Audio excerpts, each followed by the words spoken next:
Greetings and welcome to another video. Today I'm going to talk about a few things that you should consider before you take on a 100k ride or even longer rides if you haven't done it before. And also, just like me, I'm sure indoor season has started for many of you. Maybe some of you have set a target to reach that 100k mark on Zwift. If so, I have a couple of tips for you at the end of this video. And of course, questions or feedback are much appreciated.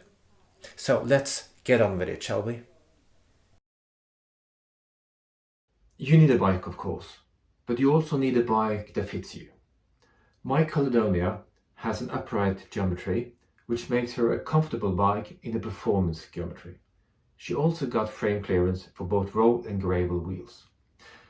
You can do shorter rides on almost any kind of bike. For longer rides, you need a bike that doesn't cause pain or injuries, particular to your knees and upper body. 100k is a long distance. Don't aim for it on the first or even second ride. First go 50k and then go 75. When you manage 75k, you will most likely also manage 100k. It all comes down to intensity and food during the ride. I will come back to that later. Next to shoes and helmet, the most important gear for a long ride is the bib. That is your shorts. There are plenty of options, but trust me, on longer rides you need a bib that really fits you. I have tried different brands and models. Nowadays I switch between Castelli and Assos. And a good advice, I think, is to apply some of this cream or similar. It's normally available in both male and female versions.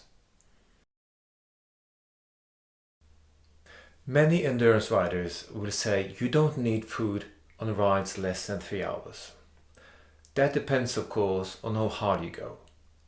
On low intensity rides, no food is not a problem, but if you run only on air and water and you go hard, you will end up suffering or bonking. I just love that photo.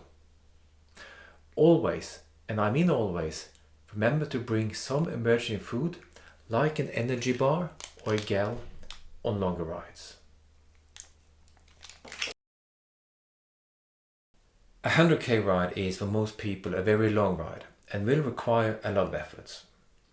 So remember to clap yourself on the shoulder when you're finished and celebrate your achievement. Unless you are so tired that you have to go straight to the sofa or bed, and I have done both a couple of times myself, you should start refueling your energy level within an hour.